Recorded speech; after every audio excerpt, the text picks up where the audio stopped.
The best way to protect your marriage is to create limitations for yourself.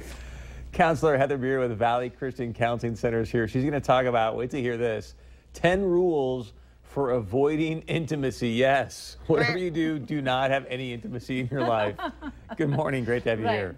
Thanks for having me. So obviously the best way to protect your marriage is not to set limitations for yourself. So this is kind of funny, true, but funny.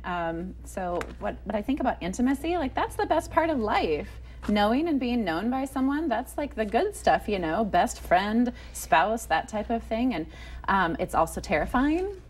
So I think that that's kind of where people sometimes employ some of these 10 rules. And so as we go through, I'm sure you will see the humor, but also there's some truth to these for some of us out there. So the first rule, don't talk. This is the cardinal rule for avoiding intimacy in your life. So, you know, if somehow you're cornered and you have to talk, make sure you only talk about things like the weather or the stock market or the neighbor or something that has nothing really to do with what you're feeling or thinking on the inside. So, cardinal rule number 1, don't talk. I don't follow that rule. I was going to say, I don't think Christy can handle I'm a talker. So second of all, never show your feelings. Showing feelings is another way of communicating, almost as much as talking. But if you were to cry or if you were to show some sort of emotion, express some sort of anger or something like that, that's a form of communication. And you might somehow find yourself being intimate with someone if you are showing them what's going on inside of you. So you want to avoid at all costs having any expression on your face whatsoever. Deadpan is the way to go. Don't let them know what's going on. I'm bad at that one too. Don't give yourself away. So you must have a really intimate relationship. I might be a little dramatic too about my emotions that I'm feeling too at that moment. A little bit, yeah. Just a little dramatic. I'm sure it's endearing. And the next one, always be pleasant.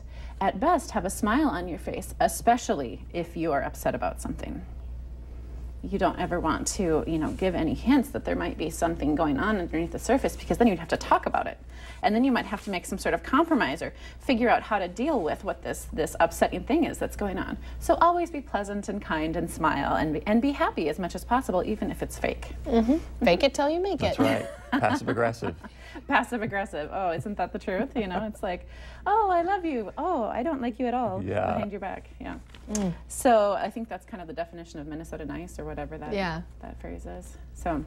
So number 4, always win, never compromise. So if you are always right, then you never have to admit that your partner's point of view might be right.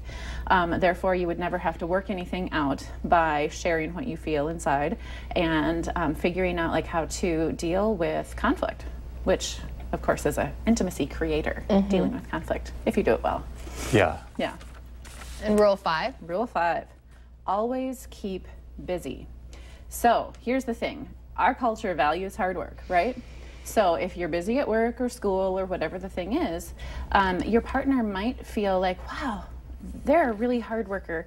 I don't even feel justified in complaining about what's going on here. I shouldn't even say anything because look at how hard they're working, and maybe they're bringing home the money or whatever.